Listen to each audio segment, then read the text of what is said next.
तो hello students, मैं RP Singh आपको कुछ ख़ास आज बताने वाला हूँ इस चैनल के थ्रू।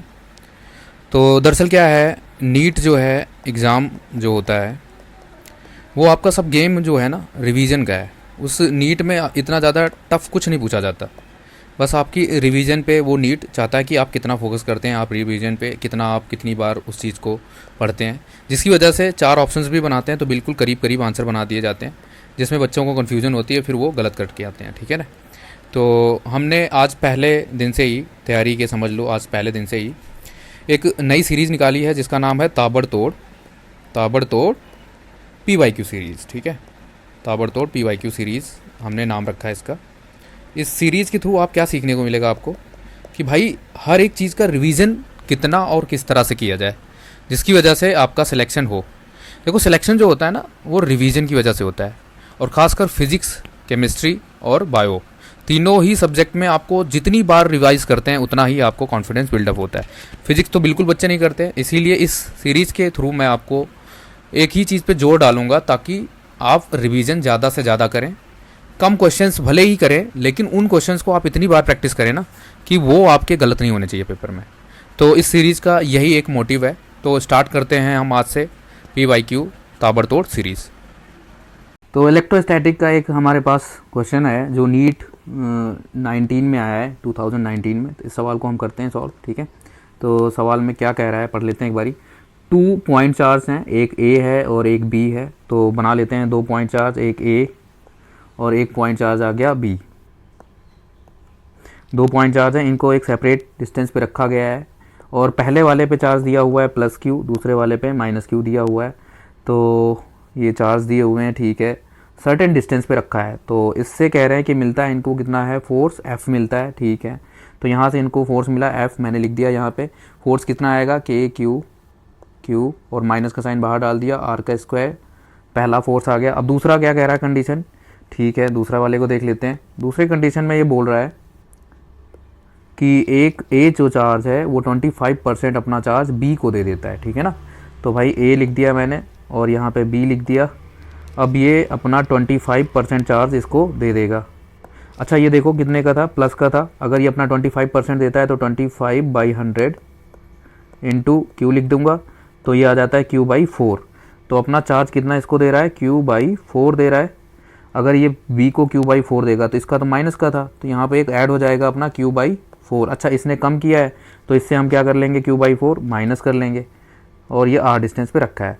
तो इसको सॉल्व करते हैं। यहाँ से ये वाला हिस्सा सॉल्व करो तो क्या आंसर आ जाता है, यहाँ से प्लस का Q/4। इधर से देखो माइनस का बड़ा है तो ये आ जाएगा माइनस का 3Q/4। ठीक है, यहाँ से हमने इतना सॉल्व कर दिया, ये आ गया 3Q/4 माइनस का। अब इसका फोर्स लिखते हैं। तो अब न्यू फोर्स जो है वो कह रहा है कि कितनी होगी, यही बताना था।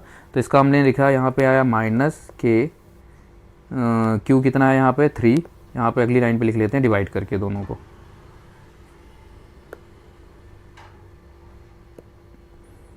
तो यहाँ पे मैं दोनों को डिवाइड कर देता हूँ। F पहले वाला divided by F dash is equal to Q divided by R² minus sign बाहर, यहाँ पे K 3Q/4 इंटू 3Q/4 और यहाँ पे माइनस का साइन डिवाइडेड बाय R²।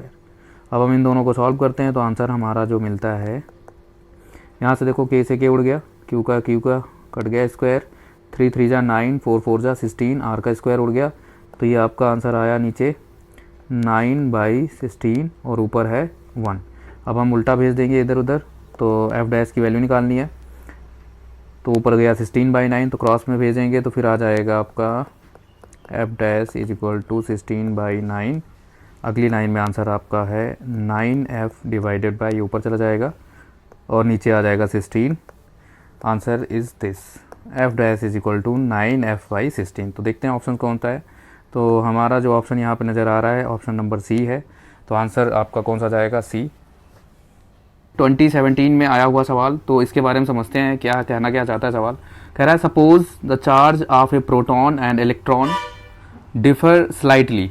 कह रहा है कि थोड़ा सा डिफरेंस है प्रोटॉन और इलेक्ट्रॉन के चार्ज में।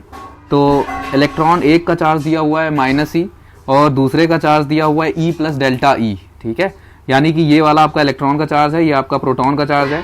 नेट इलेक्ट्रोस्टैटिक जो फोर्स है और ग्रेविटेशनल फोर्स है between the two hydrogen atom, यहाँ पे लाइन बहुत इंपॉर्टेंट है, हाइड्रोजन एटम के बारे में बात कर रहे हैं जिसको d डिस्टेंस पे रखा गया है, वो कितना है, 0 है। तो अब इसकी वैल्यू पूछ रहा है कि किस ऑर्डर में होगी डेल्टा ई की। तो चलो सॉल्व करते हैं अकॉर्डिंग टू क्वेश्चन। जो चीज़ दी है बस हमने लिख लेना है। एक हाइड्रोजन एटम ये बना दिया, एक दूसरा ये बना दिया, दोनों के साथ HH लिख दिया है मैंने, और इनको डिस्टेंस कितने पर रखा गया है, कोई भी एक डिस्टेंस ले लेते हैं, R ले लेते हैं। तो एक हाइड्रोजन एटम में आपको पता होना चाहिए, एक बीच में न्यूक्लियस होता है, किनारे एक इलेक्ट्रॉन होता है। इसका मतलब एक इलेक्ट्रॉन होता है हाइड्रोजन में और एक प्रोटॉन होता है। तो प्रोटॉन का मास तो इन्होंने दिया है E प्लस डेल्टा ई। तो यानी कि अगर हम इसके ऊपर नेट चार्ज निकालें एक हाइड्रोजन एटम के ऊपर, तो कितना आता है, माइनस और प्लस का कट जाएगा, तो यानी कि डेल्टा ई आ जाता है। एग्जैक्टली कहने का मतलब क्वेश्चन में ये था, डेल्टा ई जो है इसका चार्ज है हाइड्रोजन पे नेट, इस वाले पे और इस वाले पे। तो वो पूछ रहा है कि भाई इस डेल्टा ई की वैल्यू बताओ कितनी होगी। तो बस क्वेश्चन में सीधा सीधा जो बोला है कि इलेक्ट्रोस्टैटिक प्लस ग्रेविटेशनल फोर्स का जो सम है वो कितना आ रहा है, 0 आ रहा है। तो बस इसको कर लिया और सॉल्व कर लिया। तो हमने क्या डाला, के क्यू डिवाइडेड बाय आर का स्क्वायर, और ये उधर भेज देंगे तो माइनस का होता है अट्रैक्शन फोर्स, तो उधर जाके प्लस हो जाएगा। तो हमने क्या लिख दिया उधर, Gm1m2 डिवाइडेड बाय आर का स्क्वायर। तो ये आर स्क्वायर उड़ गया। क्यू स्क्वायर की जगह अब हमने क्या लिखना है, डेल्टा ई। तो यानी कि क्यू दोनों एक जैसे हैं, तो यहाँ पे आ जाएगा के इंटू डेल्टा ई का whole square is equal to G, और मास भी एग्जैक्टली सेम है, एम का स्क्वायर।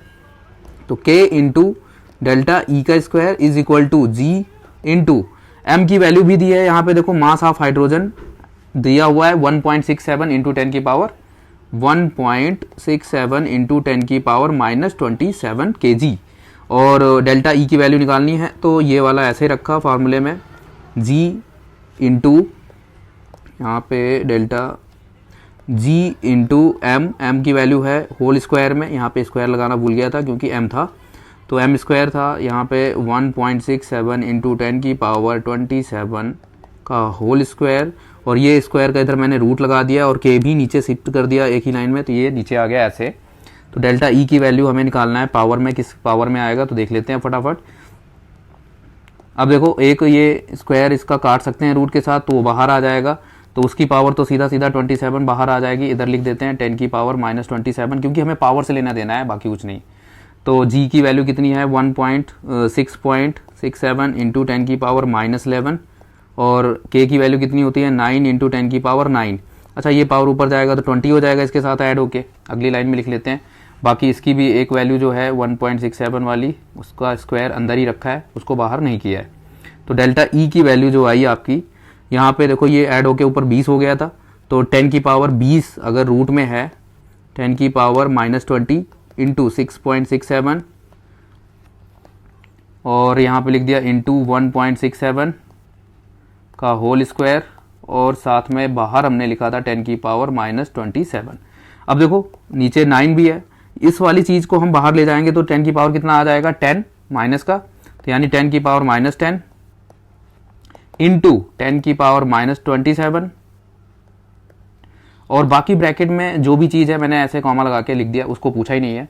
तो ये इन दोनों पावर को ऐड करोगे तो कितना आ जाएगा टोटल सम करके, 10 की पावर -37, यानी कि डेल्टा ई की जो वैल्यू आएगी किस ऑर्डर में आएगी, 10 की पावर 37। चलो ऑप्शन में देखते हैं कोई है कि नहीं। तो ये आपका बी ऑप्शन हमें दिख रहा है, तो यहाँ पे बी ऑप्शन जो है आपका करेक्ट आंसर है। 2016 में एक आया हुआ क्वेश्चन है आपका, बढ़िया क्वेश्चन है, ठीक है। तो देखते हैं नीट का 2016 का क्वेश्चन क्या कह रहा है। दो आइडेंटिकल चार्ज अफेयर हैं suspended from A common point by two massless strings of A length L. तो दो आइडेंटिकल चार्ज हैं, तो पहली बात तो चार्ज इनके ऊपर सेम है, ये बात क्वेश्चन में बोल दी गई है, ठीक है। तो बना लेते हैं फटाफट डायग्राम पढ़ते पढ़ते। दो चार्ज हैं बिल्कुल, इनके बीच में एग्जैक्ट वैल्यू सेम है Q, और इनके बीच में फिर रिपल्सन होगा, सेम है तो ठीक है, रिपल्सन कर रहे हैं, और इस स्ट्रिंग की लेंथ दी हुई है L।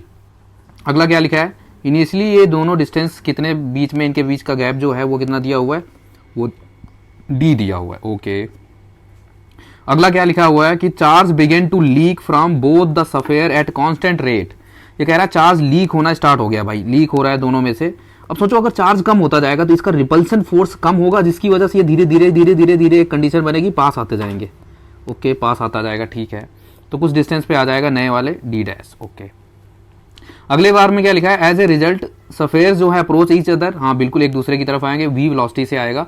और ये वी कैसे वेरी करता है एक्स डिस्टेंस के साथ, ये पूछ रहा है क्वेश्चन में। अच्छा, इस तरह के क्वेश्चन जिसमें लीक हो रहा हो या चार्ज धीरे धीरे कम हो रहा हो, एक दूसरे की तरफ अप्रोच हो रहा हो, तो इसमें हमेशा याद रखना या तो डिफरेंशिएशन या इंटीग्रेशन का केस होने वाला है। तो घबराने की बात नहीं है, मैं इसमें आपको एक शॉर्ट ट्रिक्स भी बता दूंगा लास्ट में कैसे निपटाना है इस सवाल को फटाफट चुटकियों में। तो पहले एक कंसेप्ट देख लेते हैं जो बेसिक है, फिर उसके बाद अपने शॉर्ट ट्रिक से इस क्वेश्चन को निपटाएंगे। चलो ठीक है, अब हम आगे करते हैं इसको। तो पहले एक स्ट्रिंग वाली साइड का मैंने डायग्राम बना लिया है, वहाँ पे थोड़ा घिचड़ पिचड़ हो गई थी, तो यहाँ पे एंगल ले लिया थीटा। अब इसको हम रिजॉल्व करना सीखते हैं। भाई ये वाला अगर टेंशन टी आएगा तो इस वाले की वैल्यू क्या आ जाएगी, टी, यहाँ पे एंगल लिया टी कॉस थीटा, और इधर वाले की साइड क्या आ जाएगी, दूर वाला टी साइन थीटा। ओके, नीचे की तरफ क्या लगेगा, एम जी, बढ़िया है, ठीक है। इधर वाली साइड क्या लगेगा, repulsive force electrostatic F E.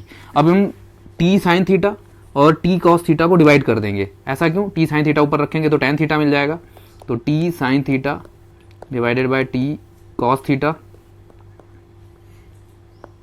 Is equal to, T sine theta के सामने आपका है एफ ई इलेक्ट्रोस्टैटिक फोर्स, और टी कॉस थीटा के सामने है एम जी।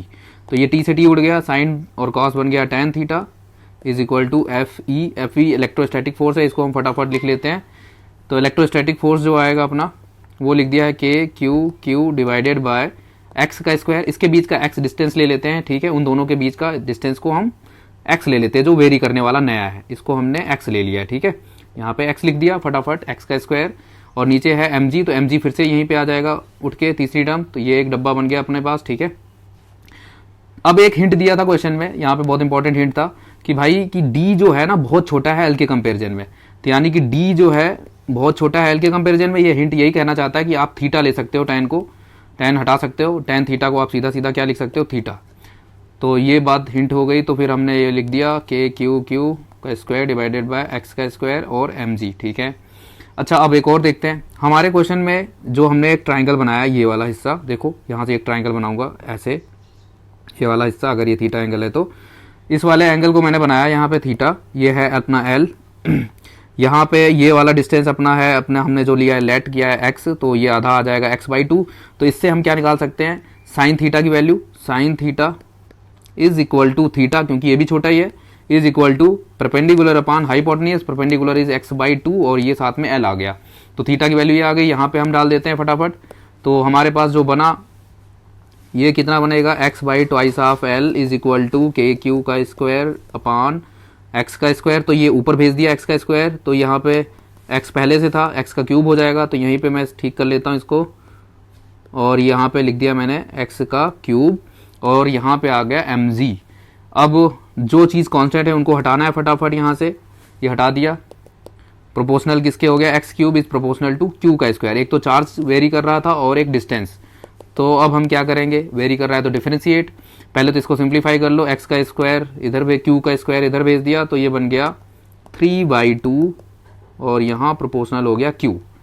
अगले लाइन, अब हम इसको करेंगे डिफरेंशिएट, तो डिफरेंशिएट करेंगे विद रिस्पेक्ट टू टाइम ताकि वेलोसिटी आ जाए, तो dx by d T differentiate कर रहे हैं। अगर देखो यहाँ पे वेरिएबल अपना टाइम नहीं है, यहाँ पे टाइम है, तो जिसकी वजह से आपका डिफ्रेंशिएट करोगे तो 3/2 आगे आ जाएगा, और x की पावर से आप माइनस करोगे 3/2 - 1, क्योंकि डिफ्रेंशिएट हुआ है, और इधर से इधर तो सिर्फ अकेला dq है, तो dq बाई डी टी ही आ जाएगा।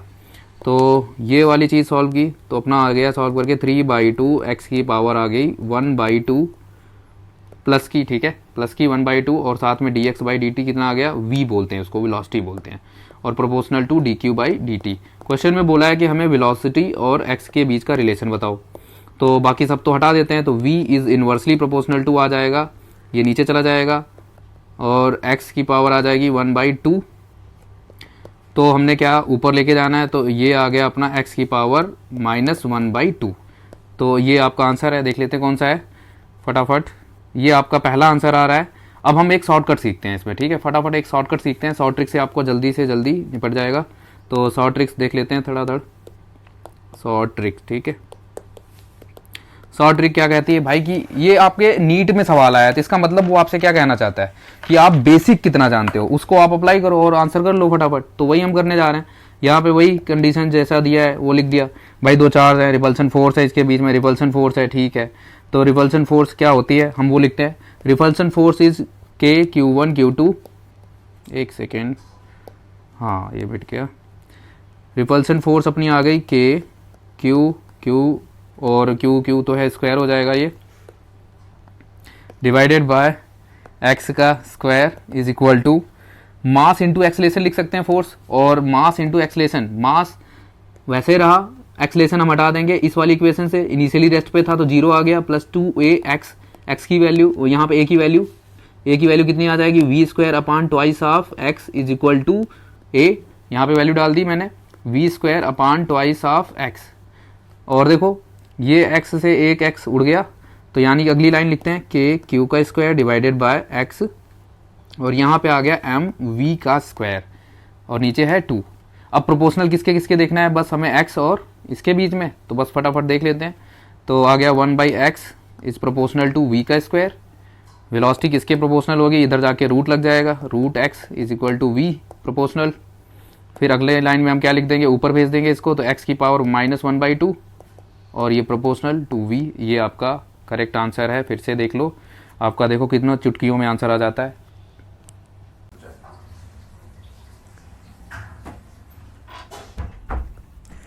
एक और बढ़िया सा सवाल नीट में आया हुआ 2013 में, ठीक है। तो इसके बारे में देख लेते हैं क्या बोल रहा है। 2 पिथ बॉल्स हैं carrying a equal charge, diagram भी आपको मेंशन किया है, हाँ तो ये डायग्राम दिख रही है, इक्वल चार्ज है तो यानी रिपल्सिव फोर्स होगा, ठीक है। Suspended from A common point by strings of equal length है, यानी एल है तो एल ही होगा दोनों तरफ, ठीक है, ओके। अगला क्या दिया हुआ है, इनके बीच का डिस्टेंस आर दिया हुआ है, ओके ठीक है। अगर कह रहे हैं अगले केस में कि हाफ कर देंगे इसका, तो बताओ रिलेशन में क्या होगा, तो चलो फटाफट देखते हैं इसको, ठीक है। इस वाले क्वेश्चन को फटाफट निपटाते हैं। तो जैसा जैसा दिया है बस यहाँ पे हम एक करते हैं, रिपल्सन की वजह से ये अपना एंगल ले लेते हैं थीटा, इधर से जो है एक अल्टरनेट एंगल आएगा वो भी थीटा ही आएगा। अब हम रिजॉल्व करना सीखते हैं, अगर इसके अंदर टी टेंशन है तो यहाँ वाले ऊपर वाला वेक्टर आएगा टी कॉस थीटा, और जो इधर वाला आएगा टी साइन थीटा आ जाएगा, ठीक है। थोड़ा सा पेन चेंज करते हैं। अगला इधर इलेक्ट्रोस्टैटिक फोर्स आ जाएगी, और रिपल्सन की फोर्स कितनी आएगी, एफ ही लिख दिया, नीचे की तरफ क्या आ जाएगा mg, चलो ठीक है। अब यहाँ से हम इसको फटाफट जल्दी से सॉल्व कर लेते हैं। तो इसमें क्या लिख रहा है, T sine theta divided bye, दोनों इस तरह की कंडीशन में हमेशा आप चीज़ों को डिवाइड किया करो, ठीक है, तभी आपको क्वेश्चन जल्दी से सॉल्व होगा और कम टाइम लगेगा। T sine theta T cos theta, sign theta के सामने जो वैल्यू है आपकी इलेक्ट्रोस्टैटिक की एफ ही है, और नीचे इसके mg है, टी से टी उड़ गया तो ये बन गया टेन थीटा, ठीक है, टेन थीटा बन गया है। और यहाँ पे आ गया इलेक्ट्रोस्टैटिक फोर्स कितना लिखेंगे, के क्यू का स्क्वायर, चार्ज एक जैसा है, और डिस्टेंस इसके बीच में दिया है आर, तो आर का स्क्वायर और mg, ये लिख दिया, ओके। अब हम एक लाइन यहाँ समझने वाली ये है कि भाई ये ट्राइंगल है छोटा सा, हाफ थीटा एंगल लिया है, तो इस ट्राइंगल में मुझे ये समझना है कि भाई परपेंडिकुलर, ये वाला परपेंडिकुलर हुआ, ये कितना होगा, अगर पूरा आर है तो ये r/2 होगा, और इसका जो बेस है वो कितना है y, तो y लिख लेते हैं, tan theta is equal to perpendicular upon base, तो परपेंडिकुलर आ गया r/2, और बेस अपना है y, और इज इक्वल टू डाल दिया के क्यू का स्क्वायर अपॉन r का स्क्वायर, तो r ऊपर भेज देते हैं तो क्यूब लग जाएगा, देखो ये ऊपर चला जाएगा अगली लाइन में, तो यहाँ पे क्यूब हो जाएगा, और ये mg आ गया, ठीक है।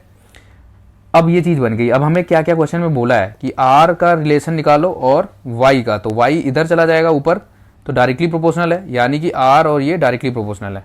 तो अगली लाइन में हम क्या लिखेंगे, अब ये वाला पहला कंडीशन है, उसमें अगले वाले में उसने क्या कहा है कि y/2 कर दिया है, उस डिस्टेंस को आधा कर दिया इसने, तो इस वाले केस में क्या लगेगा, चलो देख लेते हैं। तो r का cube is equal to y divided by r, पहले के कंपैरिजन में कह रहा है r डैश है, r डैश का cube divided by y/2, y से y उड़ गया, 2 ऊपर चला गया, तो r का क्यूब इस वाली चीज़ को, r का क्यूब ये आ गया अपना सबसे ऊपर, ठीक है। अब इसको अगली लाइन में लिखेंगे नीचे, तो r का cube divided by r dash, इसको ऊपर शिफ्ट कर लो, एक सेकेंड, यहाँ से हम इसको ऊपर शिफ्ट कर लेते हैं, ये आ गया नीचे 2, और r डैश का क्यूब, तो क्यूब का यहाँ पे आके क्यूब रूट लग जाएगा, यानी 1/3, तो ये से ये कट जाएगा, और इस वाले के ऊपर क्यूब रूट रहेगा, r/2 का 1/3 आ जाएगा आंसर आपका। चलो देखते हैं कौन सा आंसर है। तो ये ऑप्शन आपको दिख रहा है, option number D is correct answer. एक हमने ये नेक्स्ट क्वेश्चन है जो 2010 में आया है और ये इलेक्ट्रोस्टैटिक का है। चलो देखते हैं, पढ़ते हैं क्या है इसमें लिखा कि दो पॉजिटिव आयंस हैं, ठीक है, ईच कैरी कर रहा है चार्ज कितना क्यू। तो बना लो जल्दी जल्दी फटाफट डायग्राम कि एक चार्ज क्यू है, इनके बीच में डिस्टेंस कितना दिया हुआ है डी, ओके ठीक है, डी डिस्टेंस है। अगला क्या लिखा हुआ है, इलेक्ट्रोस्टैटिक फोर्स की वैल्यू जो है एफ है, ठीक है। कह रहा है कि number of electron missing from each ion will be, कितने इलेक्ट्रॉन मिसिंग है ये बात निकालनी है। तो भाई इलेक्ट्रोस्टैटिक फोर्स का फॉर्मूला लगाना है सीधा सीधा कि क्यू का स्क्वायर आ जाएगा सीधा और नीचे डी का स्क्वायर। अब हमने क्या करना है, क्यू को एक साइड रखना है और बाकी सब एक तरफ। तो एफ आ गया इंटू डी का स्क्वायर आ गया डिवाइडेड बाय के आ गया और ये इधर आ गया क्यू का स्क्वायर। अच्छा, स्क्वायर इधर जाके रूट लग जाएगा तो इसी लाइन में हम शिफ्ट कर देते हैं इसको। तो अगली लाइन में लिखने से अच्छा यहीं से लिख दिया मैंने, इधर लगा दिया रूट, ठीक है। अब आ गया ये, अब क्वांटाइजेशन ऑफ चार्ज आपने पढ़ा होगा स्टार्टिंग में, तो क्या होता है एन ई, तो एन ही तो निकालना है मुझे, ई तो इधर भेज देना है। तो एफ ऐसे लिख दिया, उसके बाद डी का स्क्वायर और नीचे के की वैल्यू क्या होती है 1/4 पाई एप्सिलॉन नॉट, तो 1 ऐसे रहा, ऊपर कर देते हैं 4 पाई एप्सिलॉन नॉट, ठीक है, और रूट तो है ही है साथ में। अब ई आपको अगली लाइन में नीचे भेजना है, ठीक है, तो वो आके अपना ई इधर आ गया, तो अंडर रूट आ गया एफ डी का स्क्वायर 4 पाई एप्सिलॉन नॉट। अब देखो ई अंदर ले जाओगे, अगर इस चीज़ को अंदर ले जाओगे तो स्क्वायर डाल दो, यहाँ से हटा दो, ठीक है, तो ये एन आ गया। अब ऑप्शन देख लेते हैं कौन सा है इस तरह का जिसमें आपका फोर्स ऊपर आना चाहिए और ई का स्क्वायर आना चाहिए। तो एक आंसर ये दिख रहा है और रूट भी लगा है, तो answer number C is correct answer.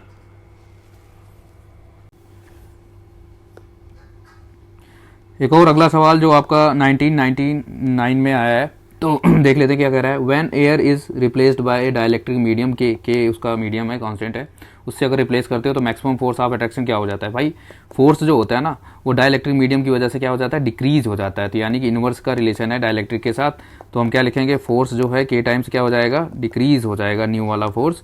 तो आपका आंसर कौन सा आ जाएगा, answer number C is correct answer. तो एक क्वेश्चन हम अगला करने जा रहे हैं, 2013 में भी आया है और 1995 में भी आया है, तो इसका मतलब है अच्छा क्वेश्चन है।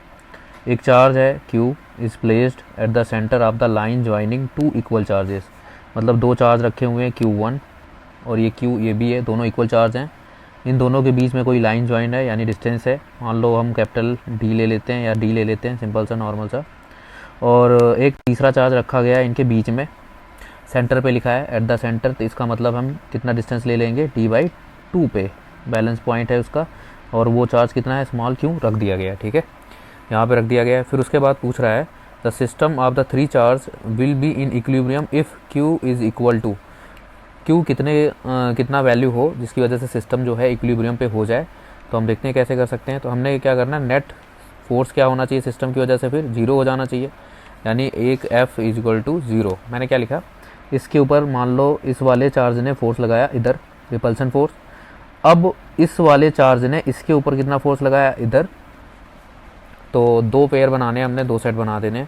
तो क्या लिखा पहला, F1 जो लिखा है वो हमने D/2 डिस्टेंस यूज करना है, तो यानी K Q into small q divided bye D/2 का होल स्क्वायर, और दूसरा जो है plus K Q into Q divided bye D का स्क्वायर इज इक्वल टू 0 कर दिया, ठीक है।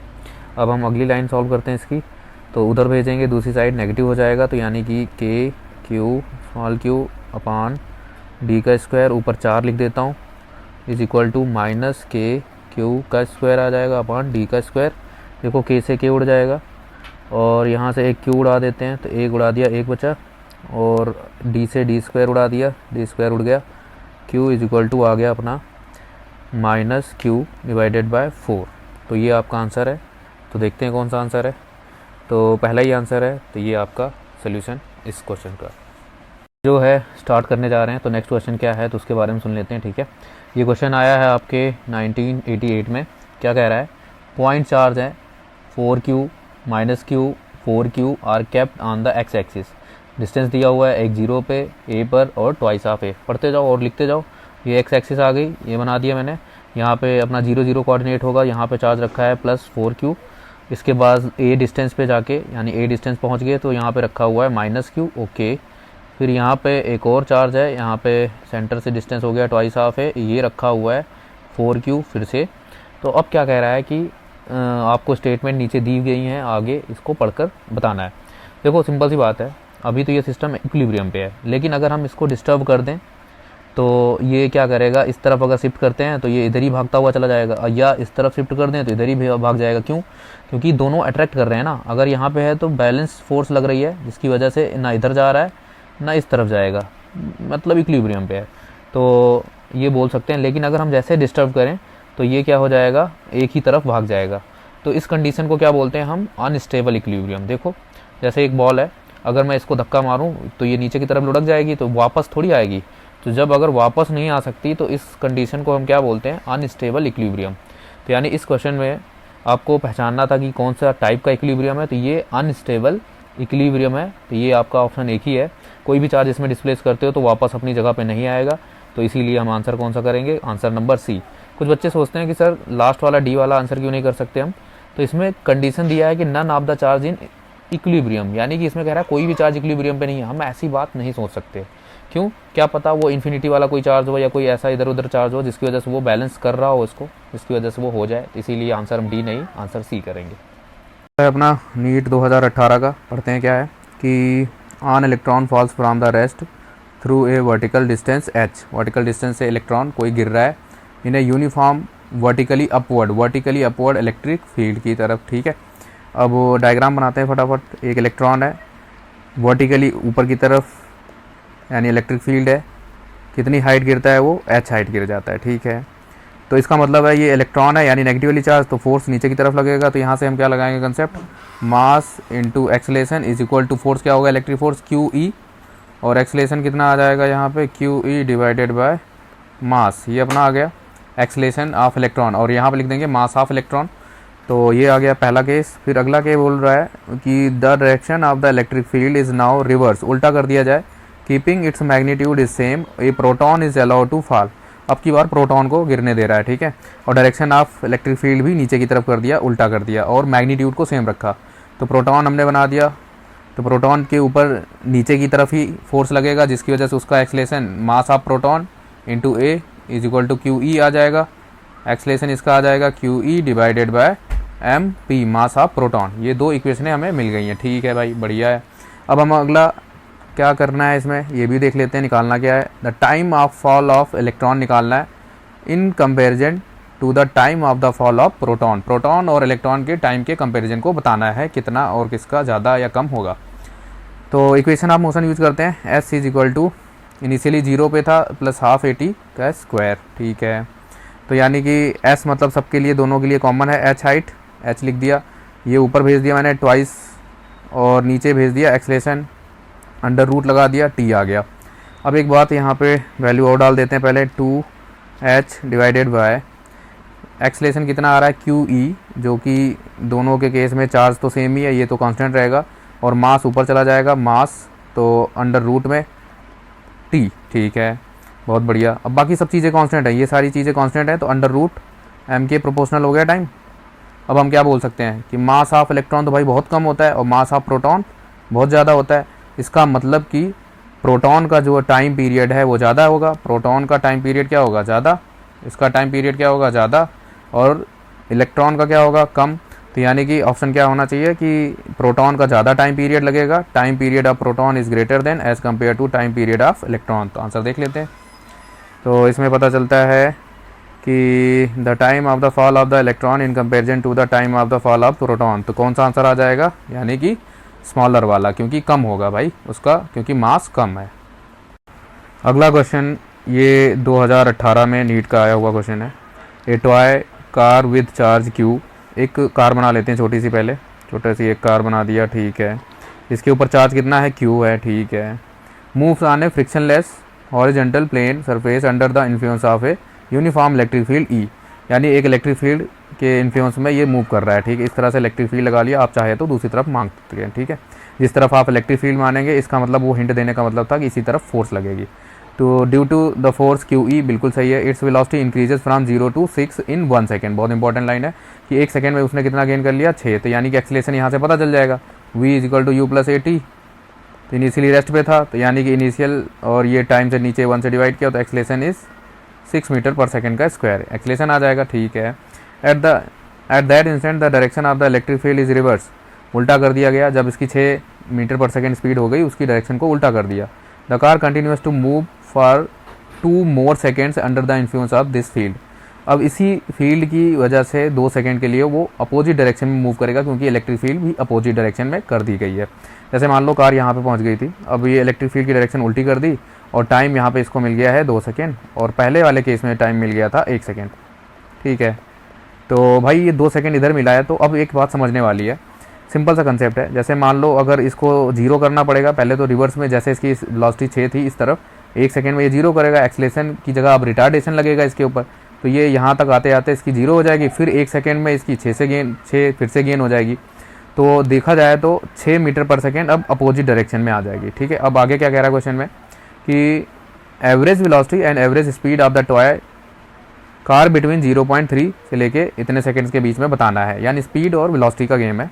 तो पहले हम वेलोसिटी निकाल लेते हैं। तो एवरेज वेलोसिटी का क्या है कंसेप्ट कि भाई एवरेज वेलोसिटी जो होती है वो आपका फार्मूला क्या है, टोटल डिस्प्लेसमेंट आना चाहिए यहाँ पे। ठीक है, total displacement upon total time. ठीक है, टीटी लिख दिया मैंने, डिस्प्लेसमेंट अपॉन टोटल टाइम आ जाएगा। तो देखते हैं कैसे करेंगे। अब देखो वो इधर जा रहा है और स्पीड इसकी कितनी 1 सेकेंड में कितनी हो गई थी 6, तो यानी कि हम डिस्टेंस निकाल सकते हैं s=½ AT का स्क्वायर, क्योंकि इनिशियली 0 था, तो यानी एक्सलेशन 6 है, टाइम है 1 का स्क्वायर, तो उसका कोई फ़र्क नहीं पड़ता, यानी यहाँ से आ गया 3 मीटर। अब यहाँ से अगर ये हिंट मिल गया तो हम यहीं से सब कर सकते हैं। देखो अब एक सिंपल सी बात है, अब यहाँ पे गया 3, तो फिर से ये 3 चलेगा तो 0 हो गया, फिर इसके बाद यहाँ से 3 चलेगा, तो यानी ओवरऑल देखा जाए तो इसकी डिस्प्लेसमेंट इनिशियल A पॉइंट से लेके B पॉइंट तक की सिर्फ 3 है। ये तो इधर डिस्प्लेसमेंट 0 हो गया आना जाना, तो यानी कि इधर से 0 हो जाएगा। तो अब कहने का मतलब कि एवरेज जो वेलोसिटी आएगी अपनी, एवरेज वेलोसिटी जो होगी वो आ जाएगा टोटल डिस्प्लेसमेंट 3 और टाइम कितना है 3 सेकेंड, तो आंसर कितना आ जाएगा 1 मीटर पर सेकेंड। अगला आता है एवरेज स्पीड। एवरेज स्पीड देखो भाई, स्पीड में होता है डिस्टेंस, तो टोटल डिस्टेंस अगर आएगा यहाँ पे और टोटल टाइम यहाँ पे, तो इसमें तो डिस्टेंस टोटल हमें समझ में आता है भाई, इधर भी गया 3 और फिर से आया, तो वो तो ऐड होगा इस बार 3 और फिर से 3, तो टोटल 9 डिस्टेंस हो गया टोटल 9, और टाइम कितना है 3, तो आंसर कितना आ जाता है स्पीड का 3 मीटर पर second.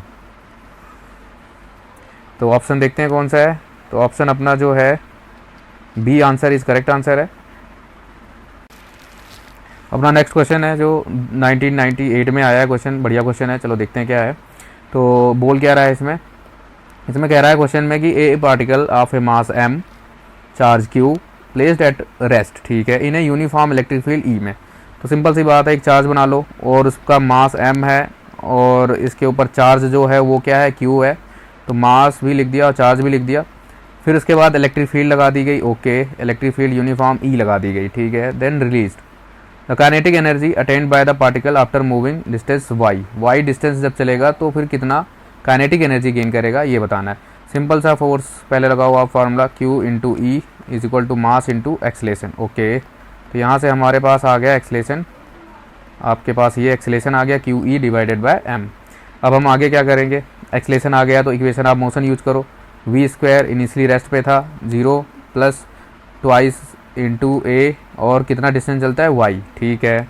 v² is equal to 2 into a, acceleration कितना है QE divided by mass into y, ये आ गया। v² की फॉर्म में ही रखते हैं क्योंकि काइनेटिक एनर्जी हाफ mv का स्क्वायर, तो v² वहीं पे यूज़ कर लेंगे। तो काइनेटिक एनर्जी क्या होती है हाफ mv का स्क्वायर, v² की वैल्यू कितनी है भाई यहाँ पे डाल दो, twice into QE divided bye m। तो एक m से m उड़ गया, 2 से 2 उड़ गया, तो आंसर क्या आ गया QEY, ये आपका आंसर है। देख लेते हैं कौन सा ऑप्शन है, तो option number A is correct answer. अगला क्वेश्चन थोड़ा सा थ्योरेटिकल क्वेश्चन है और कंसेप्चुअल क्वेश्चन है। क्या कहता है, 1994 में आया था। The given figure gives electric field lines of the force due to 2 charges Q1 और Q2 की वजह से। What are the sign of the 2 charges, इन दोनों का चार्ज क्या होगा। पहली तो बात सिंपल सी बात है कि भाई प्लस से लाइंस बाहर की तरफ निकलती थी और माइनस की तरफ आती हैं, तो यानी कि ये चार्ज पहले से पता चल गया कि चार्ज अंदर की तरफ लाइन्स आ रहे हैं, तो इसका मतलब चार्ज क्या है, नेगेटिव चार्ज है। और ये भी देखो अंदर की तरफ आ रही है, नेगेटिव चार्ज है, तो दोनों एक दूसरे को रिपेल भी कर रहे थे, इसीलिए नेचर पता चला कि सेम है। तो answer is C, both are negative charge. अगला क्वेश्चन है जो 2010 में आया है, ये इलेक्ट्रिक फ्लक्स बेस्ड क्वेश्चन है, बढ़िया क्वेश्चन है। Square surface of side l metre in the plane of the paper is placed in a uniform electric field E. Electric field E में रखा गया, डायग्राम आपके सामने है। Acting along the same plane यहाँ पे मार्क कर दो कि सेम प्लेन में ही काम कर रहे हैं, at an angle of theta with the horizontal side of the square shown in the figure. The electric flux linked to the surface in units of the volt metre is कितना होगा, ये बताना है। देखो यार, फ्लक्स जो होता है, फ्लक्स इज इक्वल टू होता है ई ए कॉस थीटा, ठीक है ना, ई ए कॉस थीटा। अब सिंपल सी बात है यार, लाइंस जब पास होंगी तभी तो हम बोलेंगे, यानी कि जो प्लेन होना चाहिए वो परपेंडिकुलर होना चाहिए था इलेक्ट्रिक फील्ड लाइंस के, यानी कि लाइंस बाहर की तरफ आती ऐसे इस तरह से, तो फिर हम बोल सकते थे कि हाँ इसके सरफेस से पास हुई हैं, तो हम फ्लक्स बोल सकते थे कि भाई ई ए आ जाएगा। लेकिन ये फ्लक्स लाइंस बिल्कुल ऊपर सरफेस से निकल रही हैं, जिसकी वजह से आंसर क्या आ जाएगा, कोई भी लाइन पास ही नहीं हुई तो फ्लक्स आ जाएगा, जीरो आंसर। तो D answer is correct answer. Next question वो भी फ्लक्स वाला है और बिल्कुल 2006 में आया है ये। अच्छा आसान क्वेश्चन है, जैसा पहले वाला केस था वैसा ही है। Square surface of side l metres in the plane, in the plane है, सिंपल सी बात है, लाइन ऊपर से ही निकल रही सारी, ठीक है। यूनिफॉर्म इलेक्ट्रिक फील्ड वो दिया हुआ है, उसकी यूनिट वगैरह, और पूछ रहा है फिर से इलेक्ट्रिक फ्लक्स कितना होगा। तो सिंपल सी बात है यार, फ्लक्स फिर से क्या हो जाएगा, जीरो। क्यों, क्योंकि वो सारी की सारी लाइंस कहाँ से पास हो रही हैं, सरफेस के ऊपर से, कोई अंदर से नहीं पास हुई ना, इसीलिए जीरो आंसर, डी आंसर आपका करेक्ट। क्वेश्चन जो 2017-7 में आया है, इसको देख लेते हैं। 3 पॉइंट चार्ज हैं, प्लस क्यू माइनस 2Q और Q आर प्लेस्ड, पॉइंट इस पे दिया हुआ है, ये आपका पॉइंट दिया हुआ है एक, और एक ये दिया हुआ है। अब डायग्राम बना लेते हैं फटाफट, ठीक है। डायग्राम हमने बनाया फटाफट और पता चल जाएगा फटाफट क्या बोलना चाह रहा है क्वेश्चन में। तो ये एक्सिस बना दी मैंने, ठीक है। अब चार्ज क्या देख लेते हैं, कहाँ पे क्या रखा गया है। तो इन्होंने बोला है क्वेश्चन में कि प्लस 2Q जो है रखा गया है वाई एक्सिस पे, यहाँ से पता चलता है यहाँ पे, क्योंकि y इज इक्वल टू ए है और बाकी जीरो है। तो यहाँ पे लिख दिया चार्ज एक रख दिया मैंने Q, और वो प्लस का है, a डिस्टेंस इसका है तो a लिख देते हैं यहाँ पे ब्रैकेट में। अगला यहाँ पे इन्होंने ओरिजिन पे रखा, क्योंकि तीनों जीरो हैं, तो यानी ओरिजिन पे रखा है माइनस 2Q, ओके ठीक है। फिर उसके बाद अगला वाला जो है एक्स एक्सिस पे रखा है, वहाँ पे a दिया हुआ है, तो इसीलिए x रख दिया मैंने यहाँ पे q, और इसका भी डिस्टेंस a है, ठीक है। अब कह रहा है कि the magnitude and direction of the electric dipole movement vector this charge assembly are, क्या क्या होगा ये बताना है। तो सिंपल सी बात है, डायरेक्शन देख लेते हैं पहले। तो डाइपोल मूवमेंट की डायरेक्शन इसमें इधर से इधर आ गई और ऊपर वाले की तरफ इधर आ गई, और दोनों की वैल्यू एग्जैक्टली बराबर है, क्योंकि डिस्टेंस a है, तो इसका डाइपोल मूवमेंट p ले लिया और इसका भी p ले लिया। p इज इक्वल टू क्या होता है, चार्ज इनटू डिस्टेंस, ये आ गया डाइपोल मूवमेंट। तो अब हम इनका रिजल्टेंट निकालेंगे, क्योंकि डाइपोल मूवमेंट एक वेक्टर क्वांटिटी है, दोनों बराबर है, लेकिन रिजल्टेंट क्या आएगा। तो रिजल्टेंट का अगर दोनों बराबर हो तो डाइपोल मूवमेंट का रिजल्टेंट का फार्मूला क्या लगाएंगे, p is equal to twice of p cos, और इसके बीच का एंगल कितना है 90 डिग्री, तो यहाँ ले लेंगे 45, क्योंकि फार्मूले में होता है θ/2, तो यहाँ पे 90 डालेंगे तो आधा हो जाएगा। तो अब इसको सॉल्व करते हैं। 2 चार डाइपोल की वैल्यू जो है q इंटू a है, और यहाँ पे जो आपने 45 की वैल्यू डाली कॉस की, वो 1/√2 आ जाती है। ऐसा ऑप्शन तो है नहीं उधर, तो इसको हम क्या कर देते हैं, रैशनलाइज, ऊपर नीचे से मल्टीप्लाई और डिवाइड, तो ये और ये कट जाएगा, तो आंसर आपका आ गया √2QA, ठीक है। और डायरेक्शन इसकी क्या आएगी, डायरेक्शन इसकी अलॉन्ग दिस, यानी 45 डिग्री पे। तो आंसर कौन सा जाता है आपका, यहाँ पे भी √2 है, और ये एक्स एक्सिस में दिया है, और ये दिया हुआ है उसके मिड पॉइंट पे। कैसे पता चला जाएगा, इन कोऑर्डिनेट्स को देख के, क्योंकि देखो यहाँ से और यहाँ से कोऑर्डिनेट जो है a और a आ जाएगा, ठीक है ना। तो ये आपका आंसर जाता है फर्स्ट, इज करेक्ट आंसर। अगला क्वेश्चन देख लेते हैं जो 1998 में आया है, क्या कह रहा है क्वेश्चन देखते हैं। A point Q lie on the perpendicular bisector of a electrical dipole movement P, ठीक है। If the distance Q from the dipole is R, ठीक है। Larger the dipole and size, ठीक है, वो बता दिया, कंपेरिजन में नेगलेक्ट करना है अपने डाइपोल की distance. Then the electric field at Q is proportional to, electric field के बारे में बताना है। और देखो परपेंडिकुलर बाइसेक्टर है, यानी डाइपोल का ही केस है, यहाँ पे आपने पॉइंट पे बताना है कि किस तरह से प्रोपोर्शनल या क्या चीज़ होता है इस P पॉइंट पे। या जो भी पॉइंट दिया है, क्यू पॉइंट दिया है। तो क्या होता है भाई, डाइपोल का फार्मूला लिख लो, electric field due to dipole के पी डिवाइडेड बाय आर का क्यूब। तो इसके प्रोपोर्शनल है, यानी कि इसकी पावर 1 आनी चाहिए डाइपोल मोमेंट की, और आर की पावर कितनी आनी चाहिए, 3। तो ये आंसर आपका जो सेटिस्फाई करता है वो आंसर नंबर 4 है। तो डी इज़ करेक्ट आंसर। 2016 में एक क्वेश्चन आया है डाइपोल पे। Electric dipole is placed at an angle of 30 degree with an electric field intensity इतनी दी हुई है। तो इलेक्ट्रिक फील्ड ऐसे मान लेते हैं, तो इसके साथ कुछ एंगल बना रहा है डाइपोल, और ये एंगल कितना दिया हुआ है, 30 डिग्री क्वेश्चन में दिया है। तो आगे क्या कह रहा है कि टॉर्क एक्सपीरियंस कर रहा है 4 न्यूटन मीटर, और चार्ज ऑन द डाइपोल कितना होगा ये बताना, अगर डाइपोल की डिस्टेंस 2 सेंटीमीटर है। तो फार्मूला लगाना है टॉर्क का, पी ई साइन थीटा, और थीटा की वैल्यू है 30 डिग्री, तो यानी कि 1/2 हो जाएगा ये, 1/2 पी। और इलेक्ट्रिक फील्ड की वैल्यू हमें दी है, तो इलेक्ट्रिक फील्ड की वैल्यू कितनी है, 2 × 10⁵ ओके ठीक है। टॉर्क भी दिया है 4, तो यहाँ से 2 से 2 उड़ा दिया, अब ये उधर जाएगा, तो 4 × 10⁻⁻5 आ जाएगा आपका डाइपोल। डाइपोल पता चल गया तो बस क्वेश्चन में ख़त्म है। डाइपोल के बाद डाइपोल का फार्मूला डालो। डाइपोल क्या होता है, Q × उसके बीच का डिस्टेंस, और डाइपोल आपको गिवन है 4 × 10⁻⁻5, और चार्ज निकालना है। R जो है वो भी पता है 2 सेंटीमीटर, तो मीटर में ले लेना है। इधर से काटा तो ये -3 आ गया, और 2 से काटा तो ये 2 आ गया, 2 × 10⁻³ ये आपका चार्ज आ गया। आंसर देख लेते हैं कौन सा है। तो जो आपका आंसर है वो है बी, 2 मिली कूलम, यानी कि मिली में का मतलब हो गया 10⁻³ नेक्स्ट क्वेश्चन जो 2001 में आया है, बिल्कुल फार्मूले बेस है कि एक डाइपोल मूवमेंट पी दिया हुआ है, placed in a uniform electric field, तो बताओ टॉर्क कितना होता है। तो भाई टॉर्क जो होता है ना, वो होता है P × E। तो या फिर इसको सिंपल हटा दो, क्रॉस प्रोडक्ट हटा दो, तो फिर क्या आ जाता है, PE साइन थीटा। ऐसा आंसर एक ही है, और वो है बी आंसर। 2020 में आया हुआ क्वेश्चन है। क्वेश्चन में क्या कह रहा है, एक spherical conductor of a radius 10 centimetre, radius 10 centimetre है, ठीक है। एक सर्कल बना लिया, उसका रेडियस कितना है, 10 सेंटीमीटर, ठीक है। अगला क्या क्वेश्चन में बोला है कि हैव चार्ज 3.2 × 10⁻⁻7, ये इसके ऊपर टोटल चार्ज दिया हुआ है, ठीक है। अब कह रहा है कि what is the magnitude of electric field eight a distance 15 centimetre from the centre of the sphere. तो यानी कि यहाँ से 15 सेंटीमीटर पे बताना है कितना होगा। इसको सिंपल सा गॉसियन सरफेस वगैरह बनाते हैं, तो एक फार्मूला आता है जो बिल्कुल आपके electric field normal point charge जैसा ही होता है, KQ डिवाइडेड बाय डिस्टेंस जो भी है नीचे x का स्क्वायर। आंसर में डालो और ख़त्म, क्वेश्चन में डाल दो। फर्स्ट K की वैल्यू है 9 × 10⁻⁹, और उसके बाद है चार्ज जो गिवन है 3.2 × 10⁻⁷ डिवाइडेड बाय डिस्टेंस, यानी 15 सेंटीमीटर में है, और ऊपर से यहाँ पे होल स्क्वायर है। अब हम इसको सब काट देते हैं, यहाँ से काटा तो पावर कितनी आ गई, 10 की पावर ऊपर आ गई 2 प्लस का, और 9 × 2 = 18, 9 × 3 = 27, और 1 28 ये आ गया। और नीचे 15 × 15 करेंगे, और 10 की पावर -4, अच्छा ऊपर जाएगा तो प्लस हो जाएगा, यानी 6 हो जाएगा। इसको हटाई दो यहाँ से।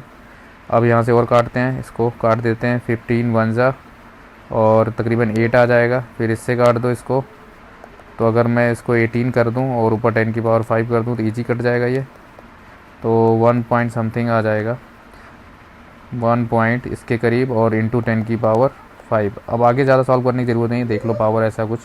तो इसमें आंसर कौन सा है, बी आंसर हमारा जो करेक्ट आ रहा है।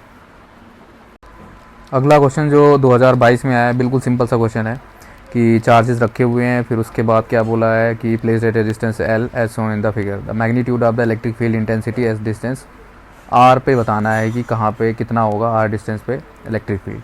तो R डिस्टेंस यहाँ पे हो चाहे यहाँ पे हो, किधर भी होता, तो इलेक्ट्रिक फील्ड ये एक तरह से डाइपोल हो गया। तो डाइपोल की वजह से क्या होता है, electric field is equal to KP divided by R का cube.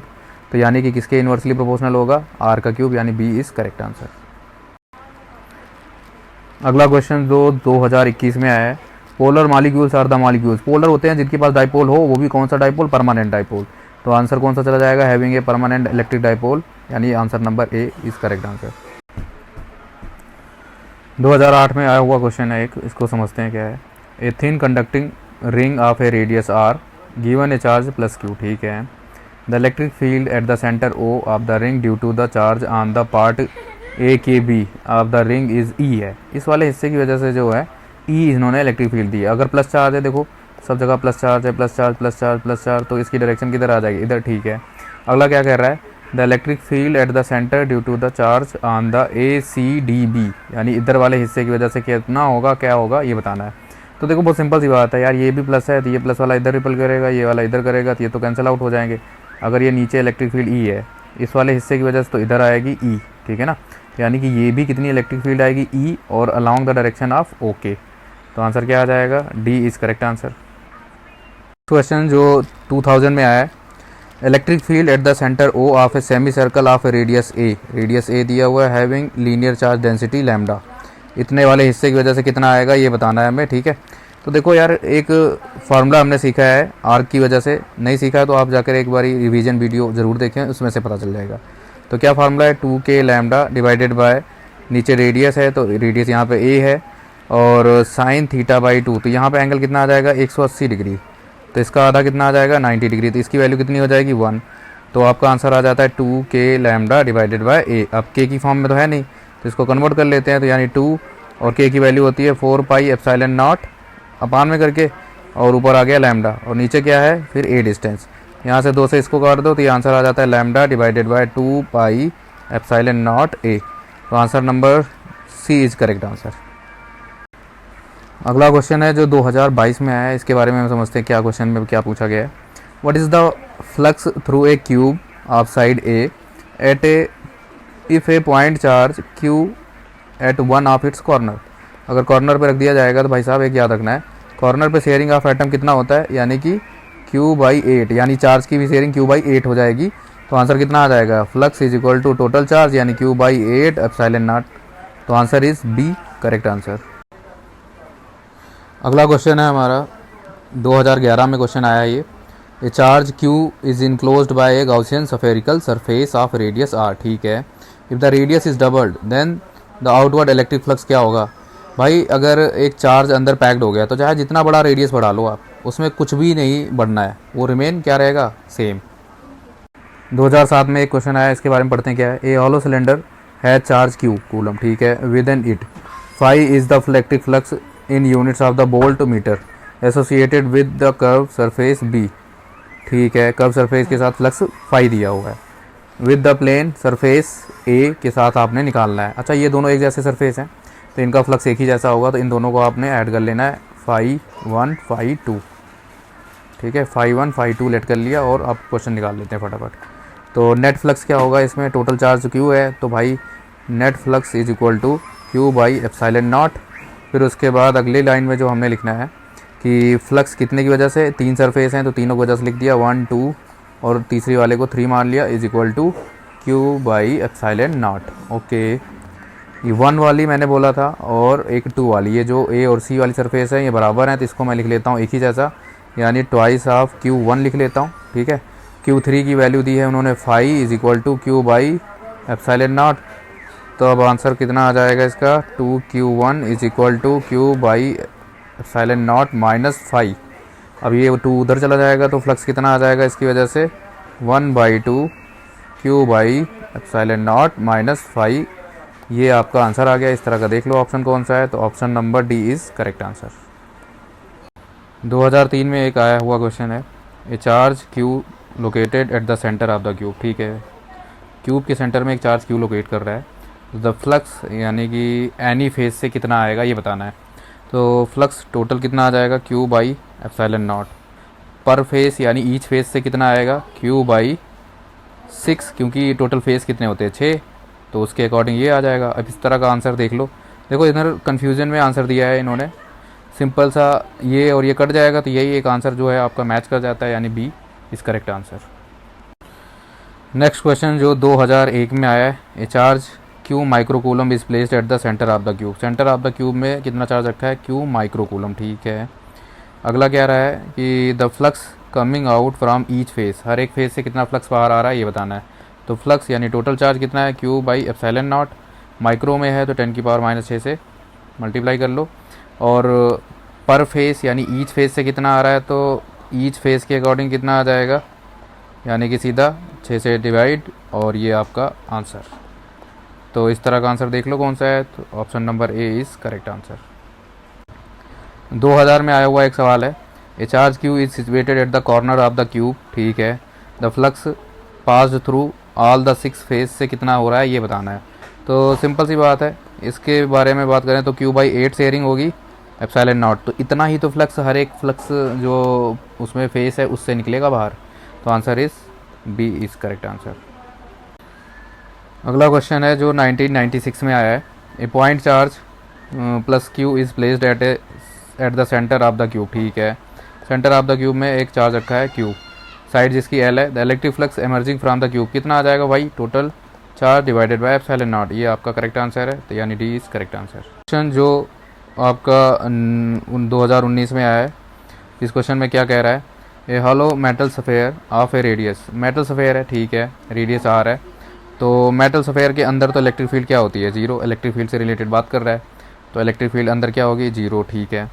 Due to the sphere at a distance r, r जो है डिस्टेंस उन्होंने अलग अलग टाइम पे माना है, पहला एक अंदर वाला आर है, ये सरफेस पे रेडियस है, और एक बाहर आर है, तो इन सब पॉइंट पे इलेक्ट्रिक फील्ड का रिलेशन बताना है। तो ठीक है, अंदर वाली साइड तो जीरो होगा, तो यानी कि जीरो वाले दो ऑप्शन है सी और D, zero as r increases, हाँ, जब तक कैपिटल आर के बराबर नहीं हो जाता तब तक क्या होगा, जीरो, उसके बाद क्या हो जाएगा, डिक्रीज होने लगेगा, ये आपका करेक्ट आंसर है।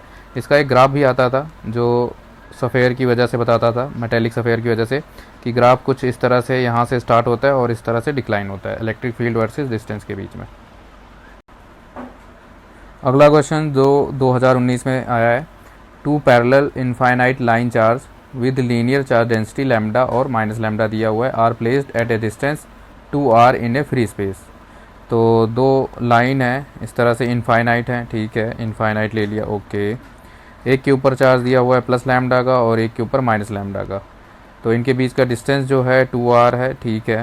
What is the electric field mid point, यानी r डिस्टेंस पे इलेक्ट्रिक फील्ड क्या होगी, देखो प्लस की वजह से इधर डायरेक्शन आएगी, माइनस की वजह से इधर आएगी, जिसकी वजह से टोटल दोनों की जो है ऐड हो जाएगी, तो इलेक्ट्रिक फील्ड ऐड हो जाएगी।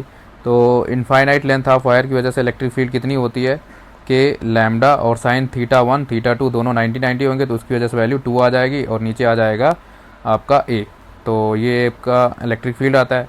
अब इसमें दोनों एक ही तरफ हैं और दोनों इनफाइनाइट हैं, तो इसीलिए ऐड हो जाएगा, तो नेट इलेक्ट्रिक फील्ड जो आएगी वो कितनी आ जाएगी, 2 × 2k lambda divided bye a। अब इस तरह का ऑप्शन तो है नहीं ऊपर, तो आगे और देखते हैं इसको खोल के, 4k की वैल्यू कितनी आ जाएगी, k की आती है 4 पाई एप्सिलॉन नॉट और a, तो ये 4 से 4 उड़ गया, तो आंसर आ जाएगा lambda by pi epsilon naught a, ये इस तरह का आंसर है। इसमें देखो कहाँ पे है, यानी कि आंसर ये आपका करेक्ट है डी वाला। 2010 में एक क्वेश्चन आया है, इसको क्वेश्चन को देखते हैं, electric field eight a distance 3r/2, यानी r से बाहर, रेडियस से बाहर है, यानी इसकी वैल्यू 1.5r, ठीक है। यहाँ पे इलेक्ट्रिक फील्ड इन्होंने कितनी दी है, charge conducting spherical shell r radius का, उसकी इलेक्ट्रिक फील्ड ई दी हुई है, ठीक है, okay. The electric field eight a distance r/2, conducting है तो भाई अंदर जो है कोई चार्ज ही नहीं रहेगा, जिसकी वजह से नेट इलेक्ट्रिक फील्ड अंदर कितनी आएगी, 0, इसका आंसर कौन सा आएगा, ए। क्वेश्चन जो है 1998 में आया है, और ये क्वेश्चन क्या कह रहा है, पढ़ते हैं एक बारी, ए हॉलो इंसुलेटिंग कंडक्टिंग सफ़ेयर, मतलब आपकी बार हॉलो है और इंसुलेटिंग है, तो हॉलो है तो अंदर फिर से चार्ज नहीं है, 0 होगा। अगला क्या लिखा है, is given a positive charge 10 microcoulomb, what will be the electric field at the centre of the sphere if the radius is 2 metre, centre of the sphere पे कितना होगा भाई साहब, फिर से 0 होगा, क्योंकि ये हॉलो सफ़ेयर है ना, तो हॉलो सफ़ेयर है तो अंदर फिर से चार्ज नहीं है, इसीलिए 0 आएगा आंसर, तो answer C is correct answer.